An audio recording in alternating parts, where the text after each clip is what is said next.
semama oke, Indonesia terserah, saya nggak mau, karena sebelum keluar kalimat Indonesia terserah itu ibu saya sudah bilang sama saya gitu kan, kamu itu dokter, kamu nggak bisa nolak.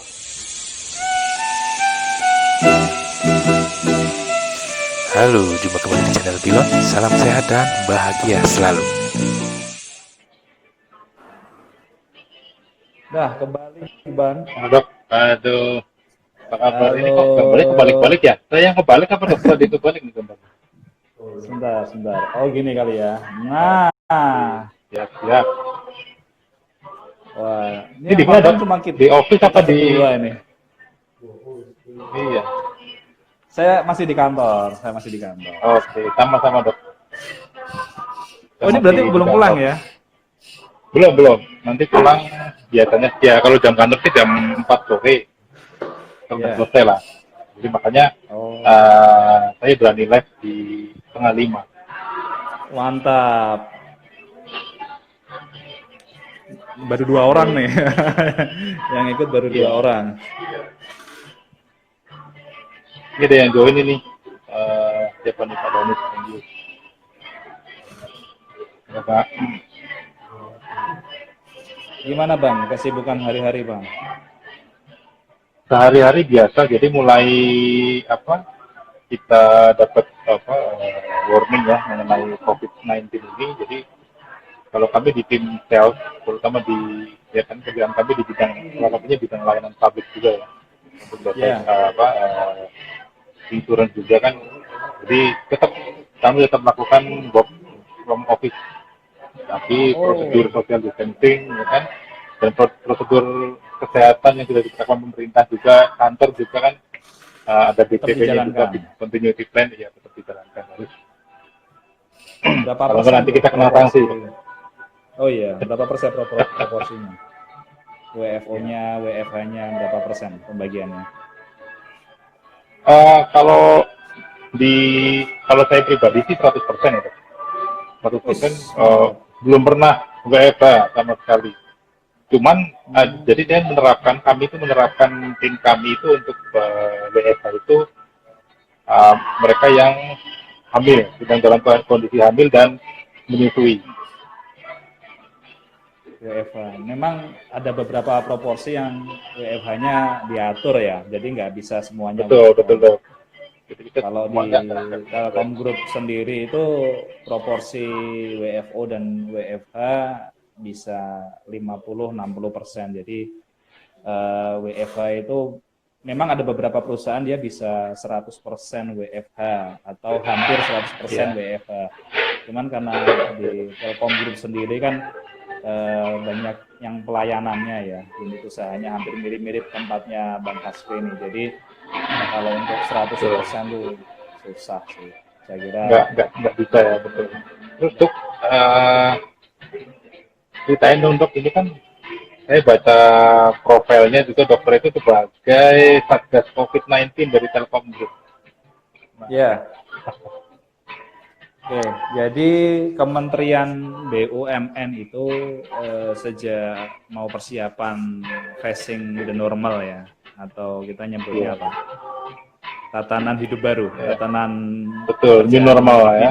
New normal. Pekerjaan dan hidup yang baru kan dengan kondisi normal yang baru. Ya. Itu Kementerian BUMN hampir semuanya sih. Jadi di semua BUMN itu mereka menunjuk 1-2 orang dari setiap unit untuk menjadi COVID Ranger. Sebenarnya saya nggak bisa milih sih, pengen menjadi Ranger merah, Ranger hitam gitu ya, Ranger biru, atau malah Ranger pink gitu, nggak bisa. Tapi harapannya gugus tugas dari COVID Ranger ini ikut mengawal, kemudian ikut membantu. Karena gini, COVID itu sebenarnya dilematis ya.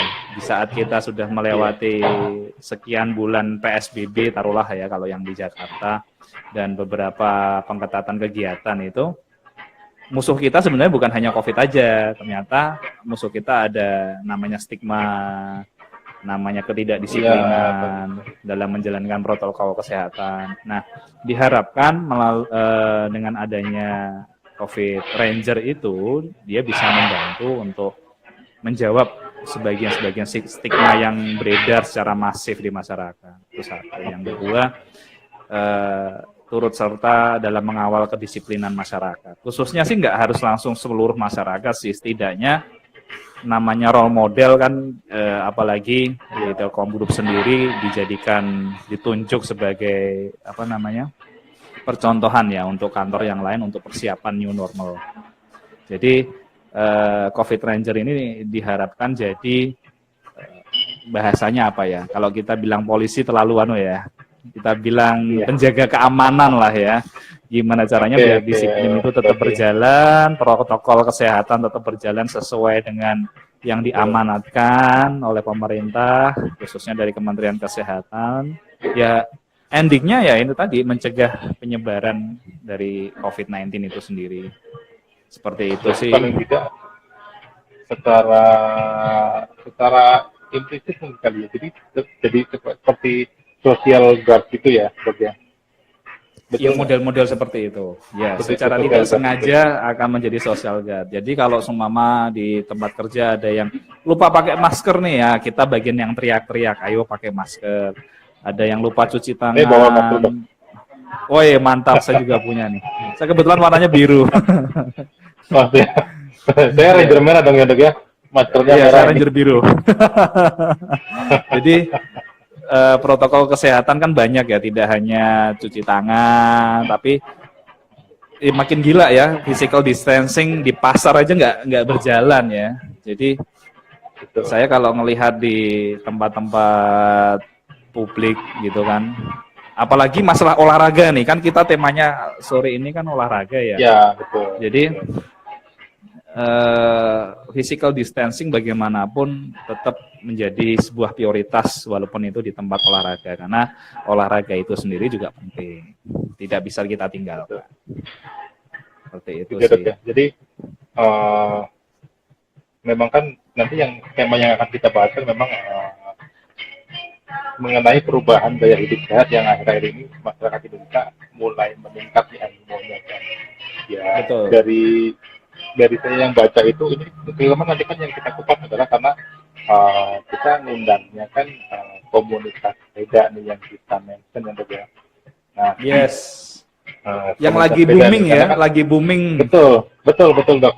Ini dari saya semalam tuh baca di laman berita Antara di 2019 saja, ketika DKI itu memulai dengan membangun fasilitas untuk sepeda nih.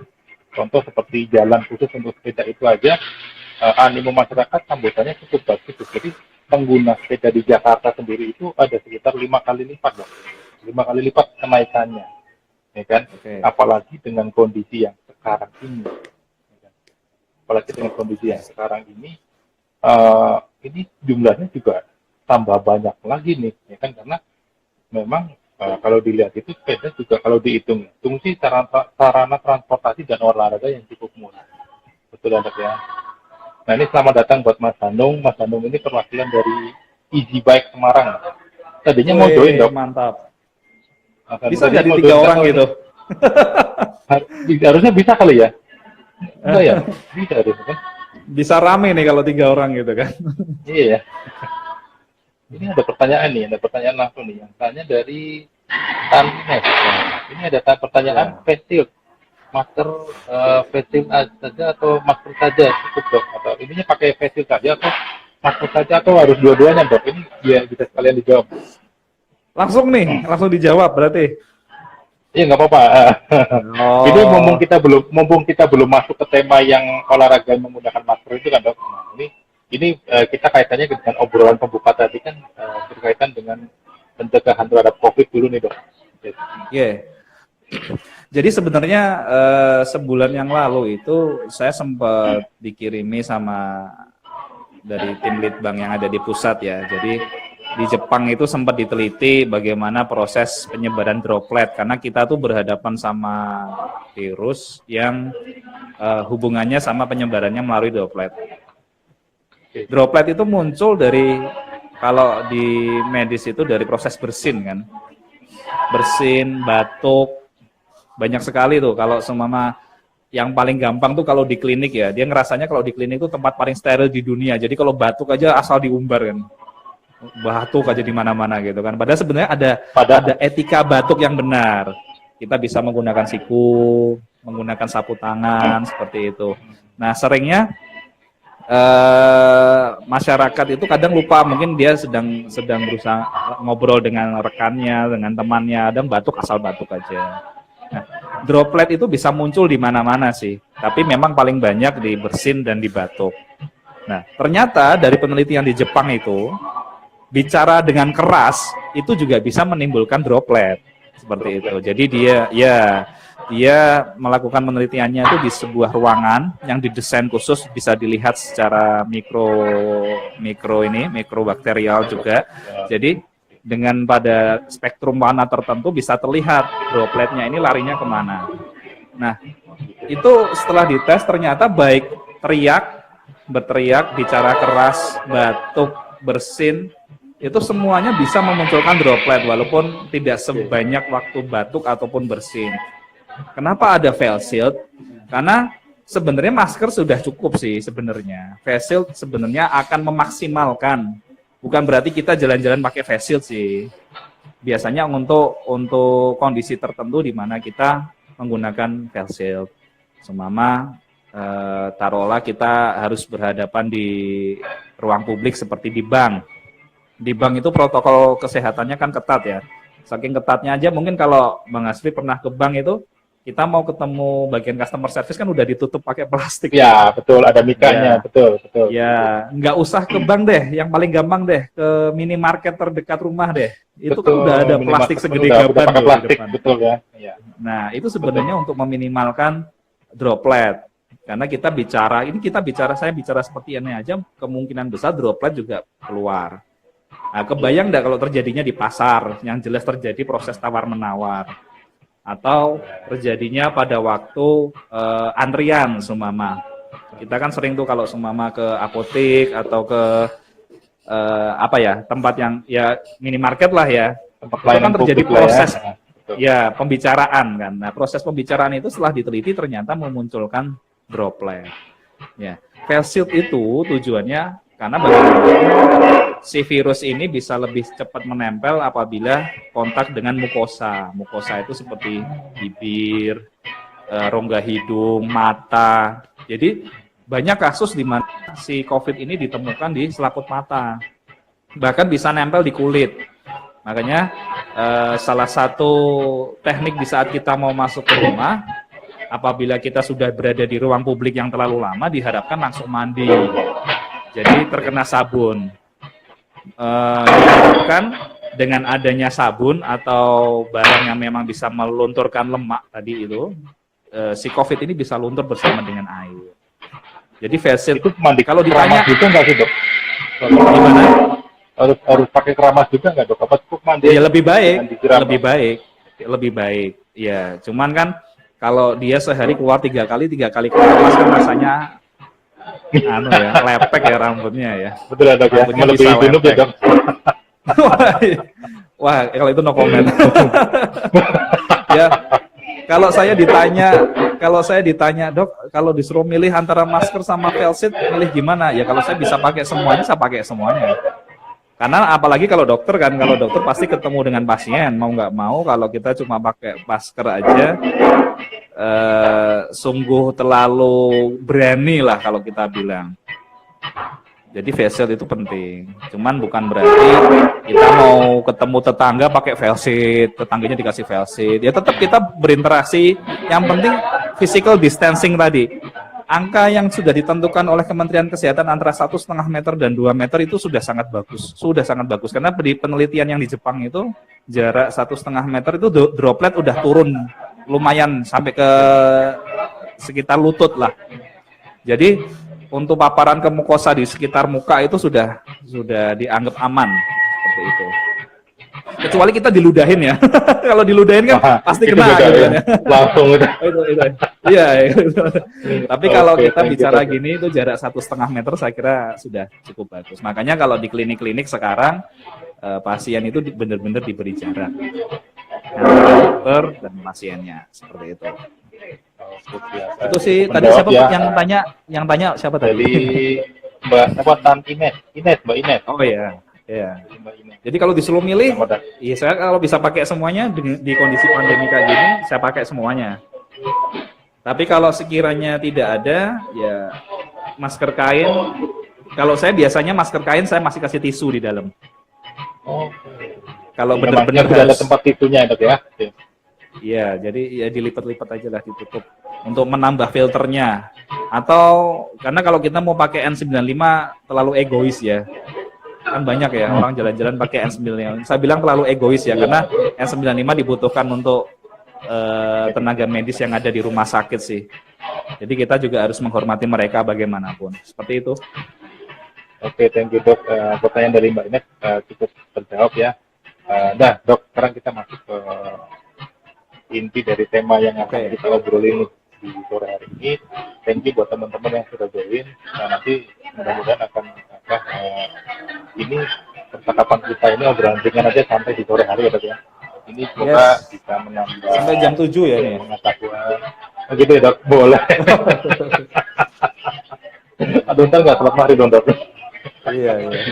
Oke, jadi semoga ini bisa menambah pengetahuan juga buat sobat semuanya, terutama ini yang lagi trending ya, mengenai kesebaran masyarakat Indonesia khususnya ya, dan pada umumnya di dunia sih. Jadi animo masyarakat terhadap olahraga bersepeda itu sangat-sangat grafiknya sangat meningkat drastis dengan adanya seperti ini. Apalagi kan untuk nge-gym juga udah dilarang ya, kita beresiko sekali kan untuk nge-gym ya ya kan nge-gym di tempat itu kan juga beberapa sudah hampir semuanya tempat gym juga udah tutup nih, karena kan memang itu resikonya sangat tinggi juga. Akhirnya masyarakat yang gemar berolahraga beralih ke olahraga bersepeda. Nah, ini Dok, ini kan akhir-akhir ini kan dengan adanya banyak pengguna sepeda juga, terus dengan adanya prosedur kesehatan yang harus diterapkan di masyarakat, banyak pengguna sepeda juga, dan terutama khususnya ya untuk pecinta olahraga yang lainnya juga kan banyak yang menggunakan masker kan demi untuk mematuhi prosedur pencegahan COVID ya. Oh, dari Pak Hanung nih. Oke. Saya jawab dulu. Untuk masalah penggunaan masker di bidang olahraga, terlebih pada kasus bersepeda ya. Saya tuh alhamdulillah udah beberapa kali main ke beberapa kota gitu. Saya ngelihat memang animo masyarakat bersepeda itu lumayan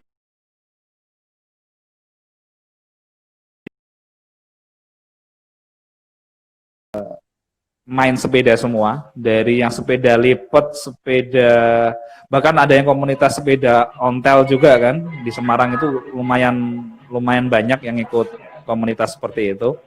Jadi penggunaan masker pada kasusnya kita bicarakan sepeda dulu ya. Saya sudah pernah ketemu beberapa case di mana pasien itu pingsan, sebenarnya pingsan ya. Di saat dia bersepeda, kemudian kita temukan pingsan. Kenapa pingsan gitu? Setelah kita teliti ternyata ada proses hipoksia di sana. Hipoksia itu kondisi di mana orang mengalami kekurangan oksigen yang masuk ke dalam tubuh karena aktivitas yang cukup berat. Nah, bersepeda kita anggap sebagai salah satu aktivitas yang menguras tenaga, jelas menguras tenaga, kemudian membutuhkan effort yang lebih besar ketimbang olahraga catur lah, taruhlah kita pembandingnya seperti itu. Nah, tidak hanya pingsan sih sebenarnya. Dalam tahun 2019 itu saya sempat pernah ketemu ada yang satu meninggal, yaitu karena serangan jantung. Kemudian yang dua itu pingsan karena bersepeda. Ini belum pakai masker ya, ceritanya ini 2019 itu pingsan karena bersepeda. Kemudian ada juga yang karena kecelakaan, tapi efek awalnya hipoksia juga gitu. Dia sebenarnya hampir mau pingsan, tapi efek pingsannya itu bikin dia akhirnya tertabrak gitu kan. Nah, kondisi pada saat ini orang makin animonya makin besar bersepeda menggunakan masker. Saya sih tidak menyalahkan maskernya, tidak. Karena memang ada beberapa model-model masker yang memang didesain khusus untuk aktivitas outdoor. Mungkin kita pernah lihat ada masker yang ada filternya khusus, ya bunder-bunder gitu. Iya. Yang memang dia digunakan untuk aktivitas outdoor. Itu saya lebih menyarankan masker yang itu. Jadi dia juga bisa menyaring, dia juga bisa menahan droplet, tapi perfusi jaringannya akan oksigen yang masuk itu jauh lebih tinggi daripada kalau kita cuma main pakai masker kain aja. Nah, ada yang pernah tanya, lah kalau kira-kira kalau cuma masker aja atau harus pakai face shield gitu kan? Kalau saya, semama memang kondisinya olahraga dan kita memang benar-benar nggak ada tujuan naik sepeda mampir pasar ya, taruhlah ya, bener-bener bersepeda, berarti kan mau nggak mau kan kita menjaga jarak ini. Kalau saya mending pakai face shield daripada pakai masker. Jadi muka tetap terjaga, tapi oksigen yang masuk tetap berjalan dengan baik gitu loh. Perfusi jaringannya tetap baik. Karena bagaimanapun yang dijaga adalah fungsi oksigennya, fungsi bernafasnya. Nah, kasus-kasus yang hipoksia tadi itu, yang pingsan dikarenakan kekurangan oksigen, itu hampir murni karena dia kesulitan bernafas sebenarnya. Dan ini berlaku untuk semua olahraga-olahraga yang tingkatan match-nya tinggi dan memang dia membutuhkan effort yang lebih berat. Semama harus nge-gym. Sekalinya nge-gym, semama ngangkatnya 100 kilo. Enggak ada ya, kalau 100 kilo ya. Itu mungkin Bang Adira itu mungkin ya.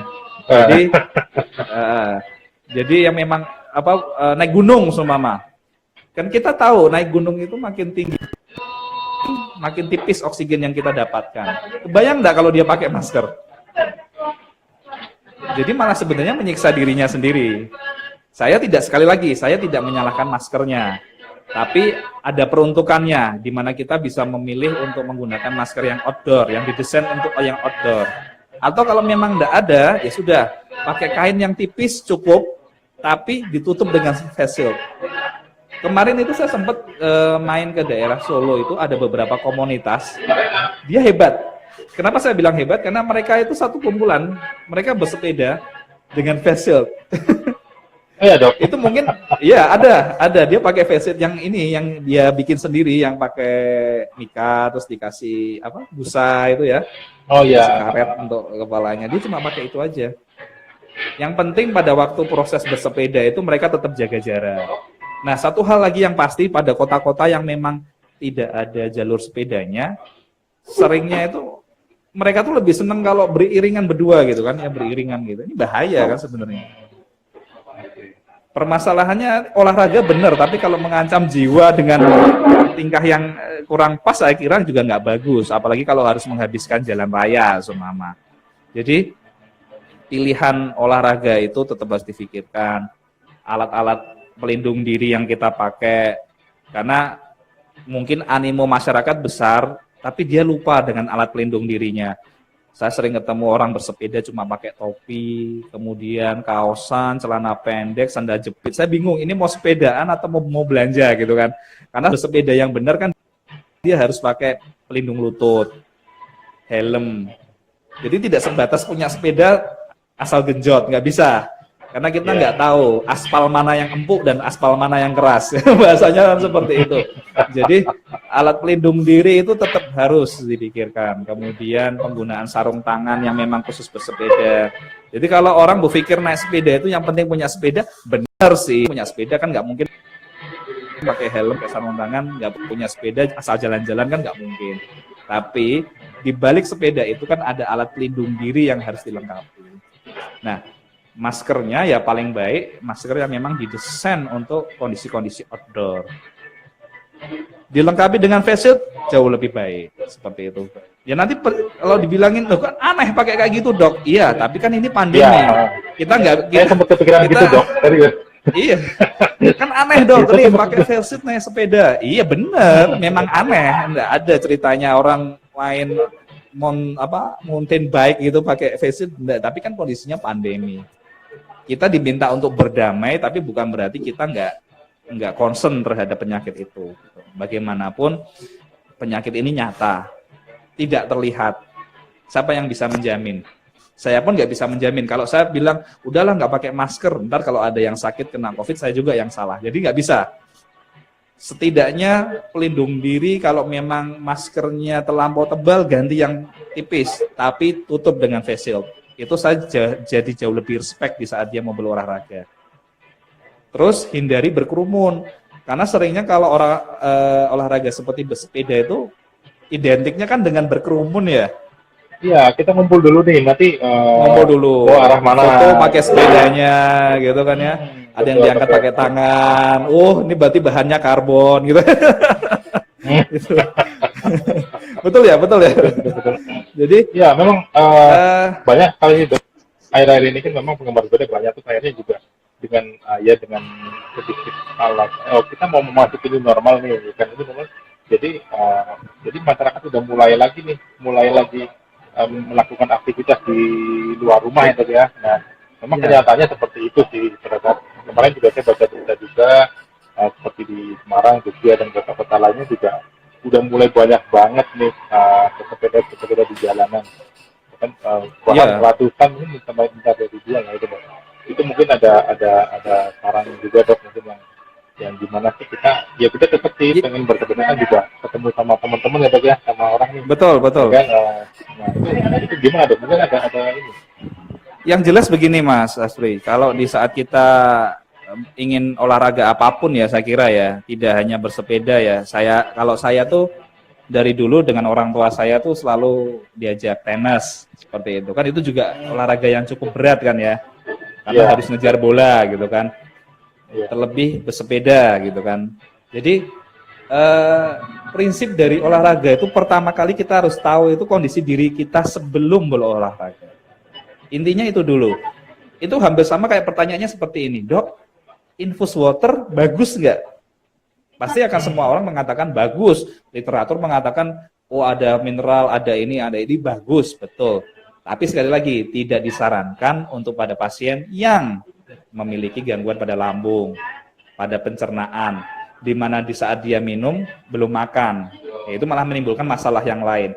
Hampir sama, di saat kita ingin bersepeda, kita ingin nge-gym, kita ingin naik gunung, tenis, gitu. Ketahuilah dulu kondisi diri kita. Kalau seumpama dia punya gangguan osteoartritis grade 2, apakah dia mau memaksakan diri untuk tenis? Walaupun dia mungkin atlet olimpiade seumpama, tetap nggak bisa.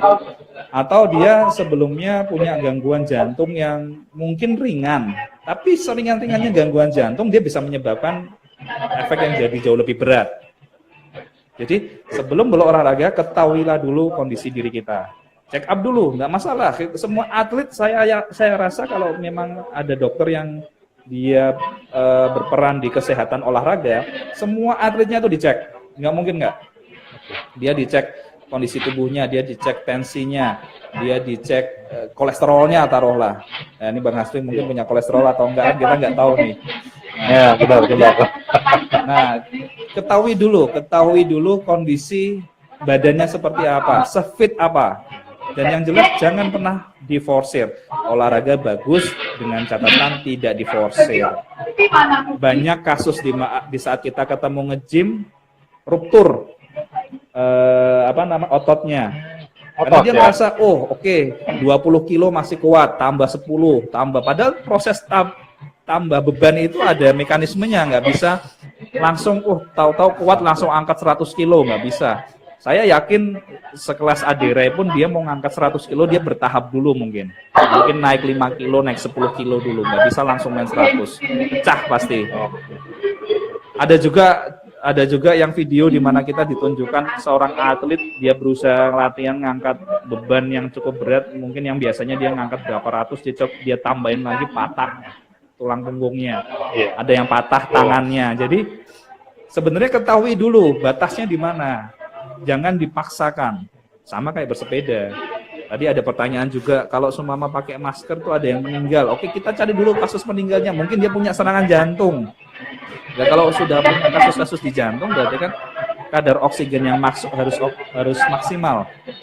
Di saat dia sudah mengeluarkan tenaga energi yang berlebihan, tapi oksigennya tidak lancar masuk ke dalam hidungnya, masuk ke dalam tubuhnya, ya saya kira hipoksia itu pasti terjadi, kekurangan nafas itu pasti terjadi. Nah itu impact-nya kemana-mana, bisa ke jantung yang paling jelas ya. Selamat datang Pak Gono, nih ada Pak Adi Nagoro Sugono. Beliau adalah penggemar olahraga sepeda juga, dan kebetulan beliau adalah anggota DPRD Kabupaten Tegal. Wih, ini katanya kota Tegal itu satu-satunya yang new normal langsung full ya di Jawa Tengah katanya. Iya, betul ya? Betul. Wah, mantap ini, Tegal luar biasa. Terus dok, kaitannya dengan tadi ya, kita bisa nggak sih mengantisipasi itu? Jadi kan ada nih kayak pada saat kita bersepeda kita kan ada namanya alat ya seperti speedometer, dan itu dilengkapi dengan kayak semacam trading untuk menghitung heart rate gitu dok, kayak pakai smartwatch. Ya. Kita ada ya, heart rate kita ada batasannya nggak sih, usia sekian sampai sekian kita batas maksimal heart rate-nya berapa? Intinya kalau oke, pertanyaannya bagus. Intinya di saat kita mengalami heart rate yang berlebihan, kan kita kan bicara heart rate itu dikatakan normal. Kita bicara normal itu kan antara 80 sampai 100. Ada literatur yang mengatakan 80 sampai 120 masih bisa dikompensasi. Tapi kalau terjadi perubahan heart rate yang cukup eksponensial, seumpama kita bersepeda dengan kondisi yang ringan, tiba-tiba heart rate langsung meningkat di angka, kan ini kan bisa cek, itu bisa kan ya, real time kan. Betul.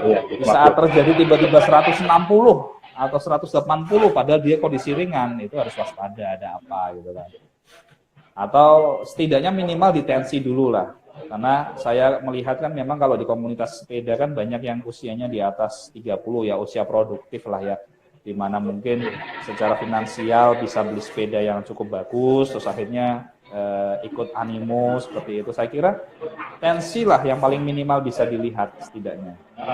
Jadi, itu saya kira walaupun daftar gitu dan dia memang senang dengan aktivitas itu, kemudian komunitasnya juga banyak yang ikut, saya kira tetap harus sadar diri. Setidaknya sadar diri yang saya maksud adalah dia sadar kesehatannya sampai sejauh mana, dia sadar kondisi tubuhnya maksimal sampai di mana. Kalau sudah sampai ungaran, udah ngos-ngosan, sampai udah mau biru bibirnya atau mukanya merah semua, saran saya berhenti deh, jangan dipaksain. Daripada jatuh di tengah jalan, ya kan. Terus, ya memang setiap event saya kira untuk proses evakuasi pasti ada lah. Tapi apakah kita ya harus nunggu dievakuasi dulu baru kita mau berhenti, kan ya juga enggak gitu kan. Jangan dok, jangan. Jadi ini ada pertanyaan lagi nih dok. Ada pertanyaan lagi nih kaitannya dengan heart rate nih dari Hanung ya. Batas heart rate katanya 220 usia kali usia 80% nih. Betul nggak dok? Yang mana ini? Betul nggak dok? Yang dari Mas Hanung Wijanarko. Yang paling bawah dok. Ini ada yang Mas Hanung bilang nih, pakai helm full aja ya dok kalau goes biar kayak pembalap MotoGP. Iya. Ya boleh pak.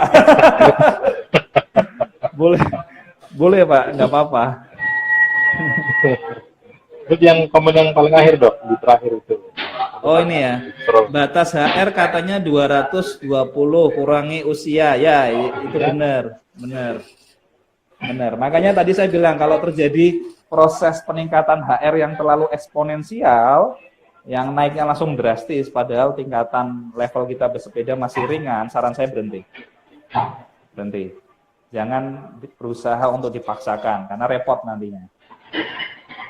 Banyak sekali, jadi begini, hampir sama kalau kita ketemu literatur mengatakan bagaimana cara membedakan antara stroke yang pecah pembuluh darah dan yang tersumbat ya. Mungkin Bang Asri pernah dengar kan.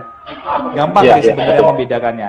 Di saat kita ingin tahu stroke itu pecah, berarti itu terjadi pada saat orang itu beraktivitas.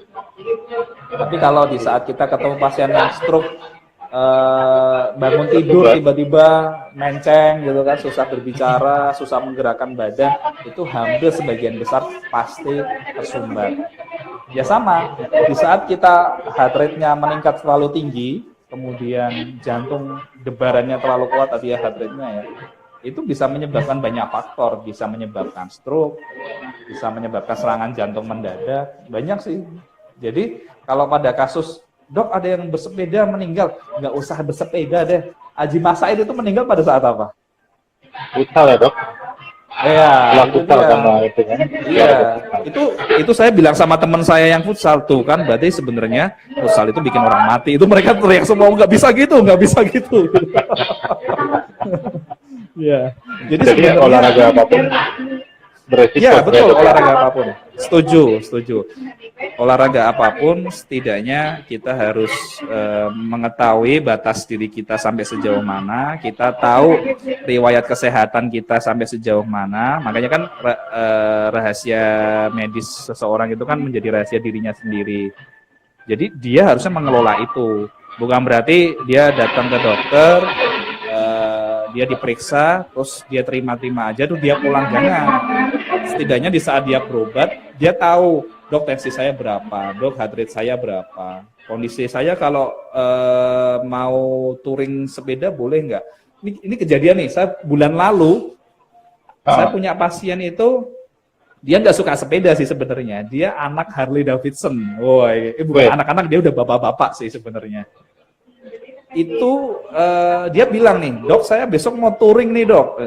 Mau kemana pak? Semarang Bali. Itu dia cerita loh waktu dia periksa ke klinik gitu kan. Iya Semarang Bali. Oke, saya cek dulu. Tensinya 180 per 130. Kolesterolnya 380. Kira-kira ini dengan dua data itu, Bang Hasbi sebagai dokter ngizinin dia touring nggak? Enggak ya, Dengan data dua itu aja. Iya udah tinggi. Tinggi kan? Enggak lah ya. Ini kan harusnya tinggi ya? Jangan. Nah, saya cek gula darahnya. Ya, saya cek gula darahnya 390.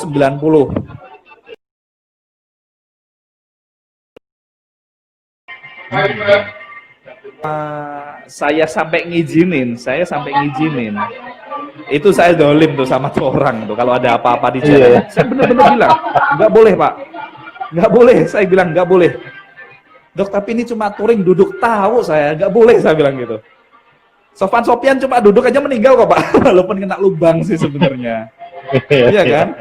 Jadi ini apalagi bapak bawa penyakit lah bahasanya, hipertensinya ada, dislipidnya ada, gula darahnya ada. Ini kalau gula darahnya tiba-tiba naik terus tiba-tiba pingsan, bapak lagi posisi driving, terus gimana? Iya betul. Nggak bener kalau saya sampai mengizinkan. Terus habis itu kondisi yang paling jelas nyata karena dia bawa penyakitnya semua hipertensi dan yang lainnya. Nah kalau kasusnya vertigo coba, kebayang nggak?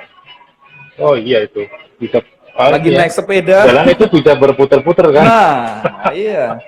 Belum nyampe Simpang 5 udah puter gitu kan. Oh, iya. Itu gini, banyak pasien saya yang dia jatuh pada waktu vertigo itu muncul. Jadi setiap saya punya pasien yang vertigo dan dia cukup berat, saya selalu bilang, kalau muncul gejala berhenti Bu. Kalau muncul gejala berhenti Pak. Menepi, sudah jangan dipaksakan untuk ngegas atau untuk bersepeda, jangan, daripada nabrakin orang lain gitu kan. Iya, betul. Karena kalau orang vertigo tuh kalau semua udah muter bawaannya harus merem. Nah kebayang nggak kalau lagi berkendara dia merem? Iya, masih mending dia bonceng ya dok ya, masih ada ini ya. Ini kalau kondisinya pas pegang kendali kan ya, lagi riding, kan repot juga. Bisa kemana-mana itu kan. Jadi setidaknya ketahui dulu, boleh ikut euforia, boleh ikut animo, tapi sekali lagi kalau punya vertigo berat, ya udahlah nonton aja, atau cari olahraga yang setidaknya apabila terjadi vertigonya muncul, ya dia setidaknya ringan, berenang kayak ada. Walaupun sebenarnya pada usia tua karena pasti terjadi pengapuran sendi, seringnya di sekitar lutut, gitu kan. Ya, makin tua di atas usia 50 tahun tuh pasti terjadi osteoartritis ya kita nyebutnya. Nah itu bersepeda dan berenang menjadi pilihan utama untuk olahraganya. Tapi sekali lagi, cek dulu, bener nggak penyakitnya cuma OA? Bener nggak penyakitnya cuma radang sendi? Kalau semua mah ada jantung, ada, udahlah cari yang lain, berenang. Ada pernah pasien tanya sama saya, dok, kalau saya berenang itu harus berapa kali ini bolak-balik? Pak, bapak nggak usah jadi atlet, saya bilang gitu, nggak usah jadi atlet pak. Yang penting bapak berenang aja, berenang dengan posisi yang baik, dengan posisi badan yang cukup, dengan gerakan-gerakan yang memang sudah didesain, udah pakai itu aja. Nggak perlu, Pak, Bapak ke kolam renang bolak-balik 10 kali deh. Bapak keluar kolam renang jadi atlet nanti, saya bilang gitu. Sudah, secukupnya saja. Jangan dipaksakan. Seperti itu. Jadi dok, nah ini kan saya juga baca juga nih dok, beberapa kan ada literasi ya dok. Mengatakan katanya ada kaitan dari kan dokter bicara mengenai hipertensi dan sebagainya. Karena ini katanya bersepeda itu juga bisa apa ya, menstabilkan tensi seperti itu kan. Itu bersepeda yang gimana sih dok? Gini, saya tanya dulu ke Bang Hasli deh, yang paling gampang deh. Di saat Bang Hasli mau memulai bersepeda, seberapa sering melakukan stretching terlebih dahulu?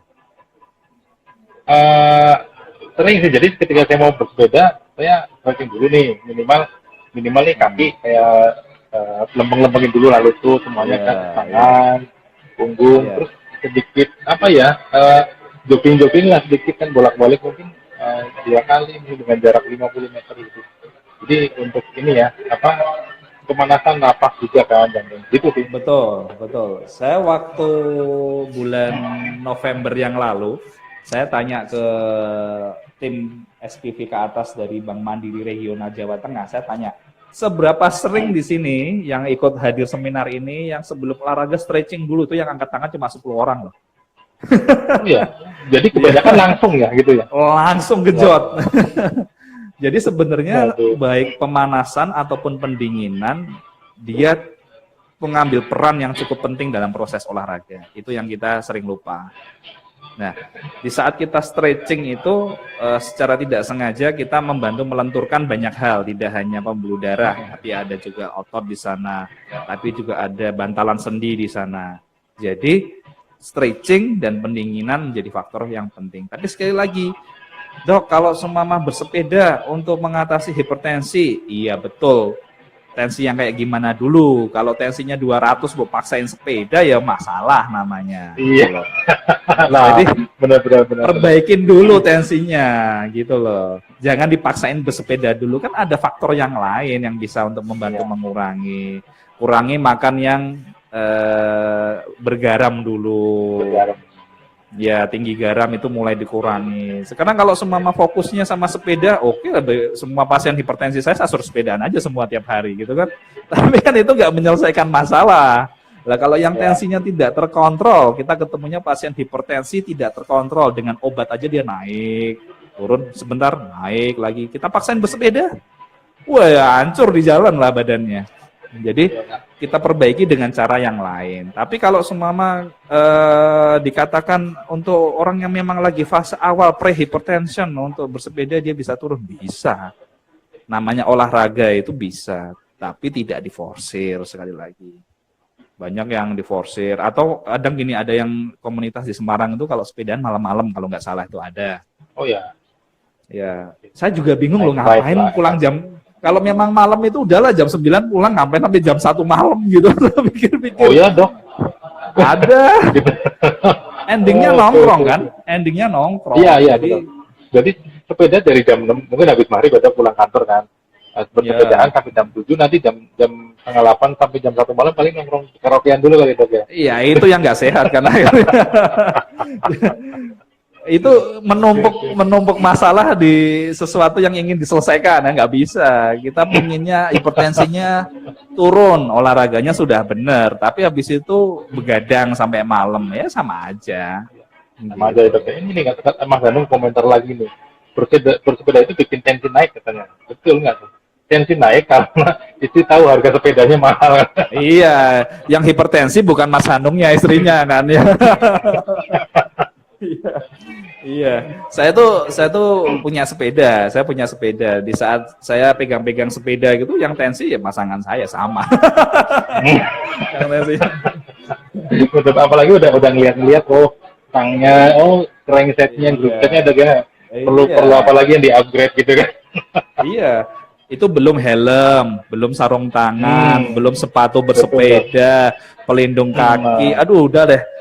Itu kalau katanya pengamat persepedaan di Indonesia itu kalau cuma memang diniatin untuk bersepeda itu dapat motor 1 loh. Benar, Kak. Setuju. Betul Ayo, ya? yang pesepeda yang join di sini silakan pengakuan tuh. Iya, apalagi kalau yang mereknya apa itu? Yang paling murah aja dahon lah ya, dahon apa-apa itu. Daun ada yang mahal, udah mahal juga dok sekarang dok. Mahal ya. Iya. Saya sih udah nggak berani lah pegang-pegang nggak gitu lah. Nah, Olahraga saya sekarang ngomong-ngomong, yang murah-murah nih, badminton aja lah sudah, sama tenis sudah itu. nah, itu juga sama dok, sama mahal dengan raketnya aja Oh berapa iya, ya dok? raketnya ya. Iya, iya. Aduh, ini. Nah dok, apa ya? Kita kan harusnya untuk melakukan sesuatu kan ada idealnya ya dok ya. Ada Iya, idealnya. Ya, berolahraga pun kita ada idealnya. Nah, iya, nah, ini idealnya itu misalkan kita melakukan sepeda itu untuk olahraga. iya. Itu dalam sekarang ada yang setiap hari nih dok, ya kan? Ada yang setiap hari. Kalau setiap hari kita melakukan olahraga sepeda itu idealnya itu dengan waktu berapa lama atau berapa kilometer nih jaraknya, gitu kan dok? Atau mungkin yang seminggu berapa kali idealnya berapa? Nggak bisa sih, saya bilang itu relatif ya. Karena saya punya pasien itu umur 60 tahun, dia pengakuan sama saya sepedaannya dari Semarang sampai Ungaran, terus balik lagi. Wih, 60 tahun ya dok? 60 tahun, saya kasih izin karena memang kondisinya baik. Jadi dia rutin setiap bulan kontrol sama saya lihat kondisinya baik. Bapak mau sepedaan silahkan, tapi nanti kalau semama terjadi sewaktu-waktu kondisi tertentu ya saya mungkin bisa bilang Bapak untuk stop dulu. Tapi saya suka bersepedaan, ya udah di dalam kompleks saja dulu. Gitu. Jadi kalau semama dikatakan saya harus olahraga berapa banyak gitu kan. Pakar expert yang untuk olahraga itu mengatakan olahraga yang baik itu dilakukan maksimal 3 kali seminggu. 3 kali seminggu. Berarti kalau semama mau dibikin seminggu ya Senin, Rabu, Jumat atau Sabtu lah. Tuh. Tiap hari kurang disarankan karena kita tubuh itu membutuhkan waktu untuk recovery. Sama kayak gini, kalau mungkin Bang Asri pernah mencoba masuk di gym, itu kalau semama Bang Asri hari ini latihan beban pada daerah bicep, diharapkan 2 hari lagi jangan di situ, pindah yang lain ke bahu.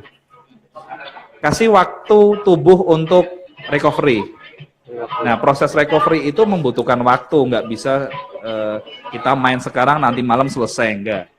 Sel-selnya tuh membesar semua dan itu butuh waktu untuk kembali ke posisi yang Normal. sewajarnya, pada normalnya. Nah, makanya kenapa para expert olahraga mengatakan olahraga itu yang baik memang seminggu 3 kali. Bahkan untuk kelas pelatnas ada metodenya, nggak bisa asal hari ini pelatnas sepeda lah ya taruhlah, hari ini kebut, besok kebut lagi, enggak.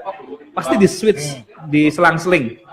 Hari ini untuk latihan fast track, besok nggak mungkin fast track, yakin loh ya. Besok penguatan otot di telapak semama, atau otot di daerah betis, atau otot di daerah perut. Perut udah, nanti seling lagi besoknya untuk proses otot yang di tangan. Jadi nggak bisa tiap hari di fast track terus hancur badannya, bos. Harus ada relaksasinya dok ya. Betul. Jadi relaksasi. iya, iya. Saya kira kalau kita bicaranya sepeda santai nggak apa-apa lah, yang memang tidak ada target di sana. Maksudnya sumama disepakati teman-temannya Bang Hasri, yuk kita sepedaan jarak 1 kilo, 2 kilo, oke lah untuk meningkatkan tingkat sosialnya ya. Ya, betul. Nggak apa-apa, interaksi sosialnya nggak apa-apa. Tapi yuk kita tiap hari Semarang Demak, itu cari masalah. Janganlah, jangan. Saya kira jangan. Ada porsi-porsi khususnya. Kalau kita taruhlah kita minum es gitu kan, itu kan biasanya muncul namanya gangguan brain freeze gitu. Itu terjadi karena kekakuan pada saraf-saraf yang menuju ke otak.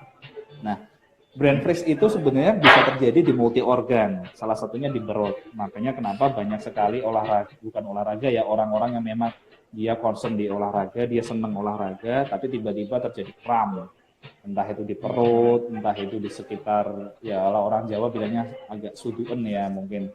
Iya, tundukan ya.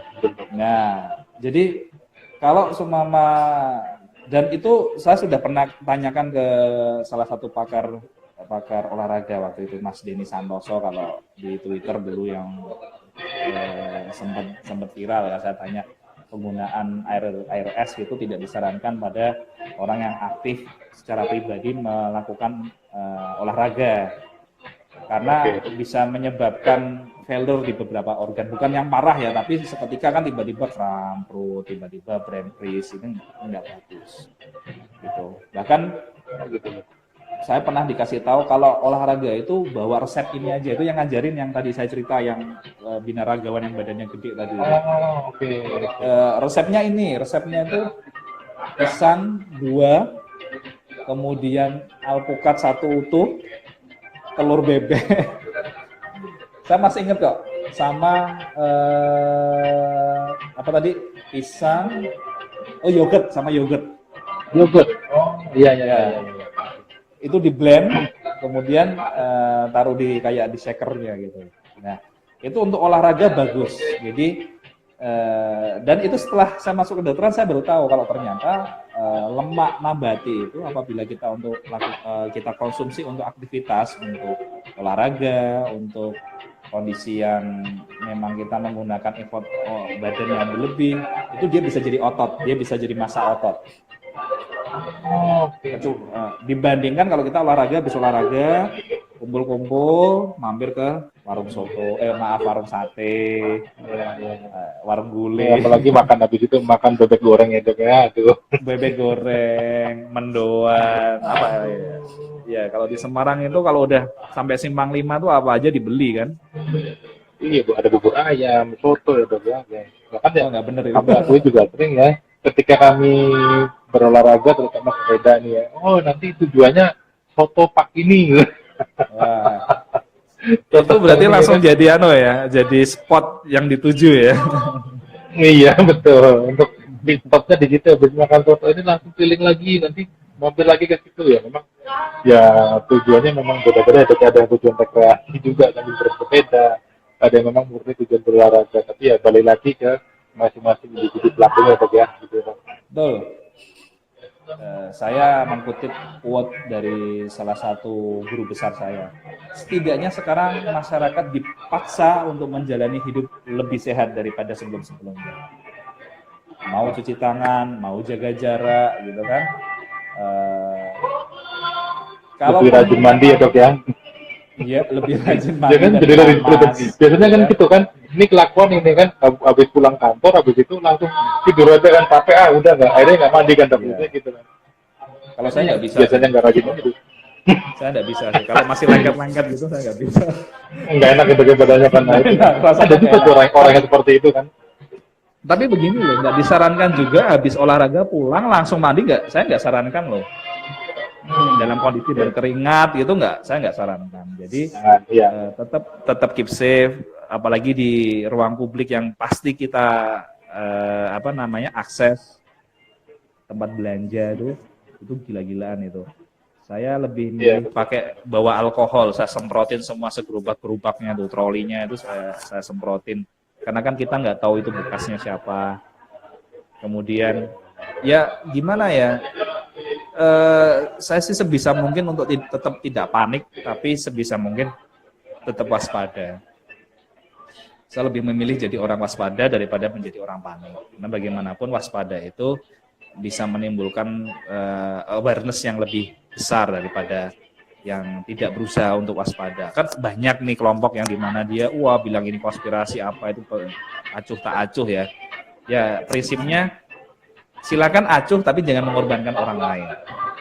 Silahkan tidak mau menganggap keberadaan virus ini, tapi setidaknya jangan ajak orang lain untuk masuk ke domain Anda gitu loh. Iya. Karena banyak yang orang beda-beda ya Dok ya. Iya, kita ketemu vlogger atau ketemu YouTuber yang nggak usah pakai masker, saya bilang nih orang gila, saya bilang gitu. Tapi saya juga nggak bisa saya nggak akan mau bilang semama oke, Indonesia terserah, saya nggak mau, karena sebelum keluar kalimat Indonesia terserah itu ibu saya sudah bilang sama saya gitu kan, kamu itu dokter, kamu nggak bisa nolak, itu memang sudah kelakuan masyarakat masyarakat kita gitu kan, mereka lebih memilih bekerja di luar daripada di rumah nggak bisa makan gitu kan. Jadi sudah, itu pilihan mereka, tapi kamu tetap harus melayani karena itu pilihanmu untuk jadi seorang dokter gitu kan. Jadi kita tetap membantu menggalakkan program pemerintah, jaga jarak, physical distancing itu ya, 1,5 sampai 2 meter, kemudian menjaga tidak terjadi kerumunan. Makanya saya apresiasi Bang Asfi kemarin, ayo dok kita podcast di mana gitu, jangan deh. Takutnya kalau rame kan malah bahaya kan.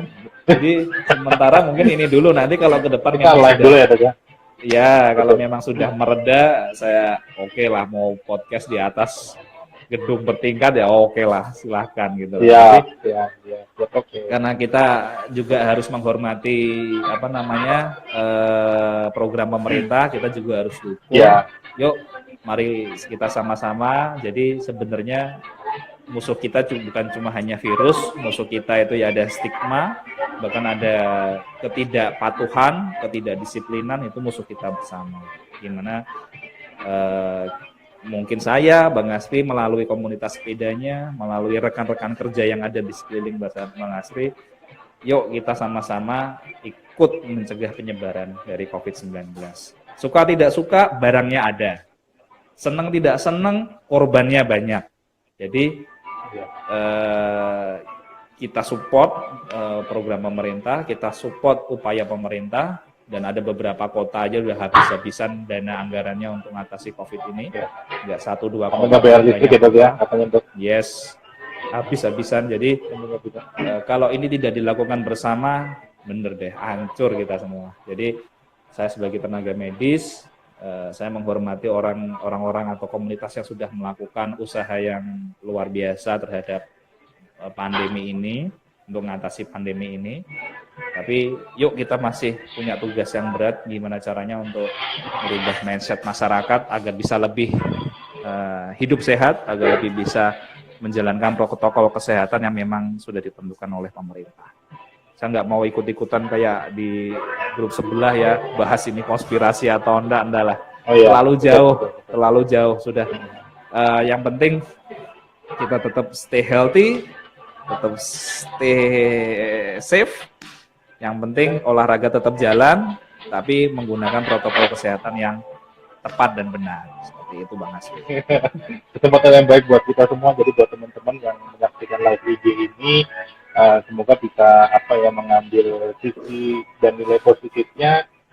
Intinya tadi dokter juga sudah pesan, ketika kita berolahraga kita harus tetap menjaga social distancing, tetap menjaga prosedur kesehatan yang sudah ditetapkan baik oleh pemerintah melalui dinas kesehatan yang ada di Indonesia ini ya dok ya. Terus bagaimana cara kita olahraga dan tidak malah olahraga itu malah menimbulkan penyakit baru juga kan gitu kan. Jadi kita harus melakukan pemanasan dan kontrol juga terhadap kemampuan dan kekuatan yang ada di diri kita nih dok. Ini tadi ada permintaan nih dok. Ada permintaan salah satu dari salah satu viewer kita, dari Mbak Ines, Ines. Ini katanya minta buat sesi diet sehat, boleh dong dok? Oh boleh. Okay. Banyak kok pertanyaan itu di klinik banyak gitu. Oh siap. Berarti nanti tinggal kita atur waktunya lagi aja dok ya. Nanti kapan nanti kita bisa share, kita infokan ke sobat semuanya.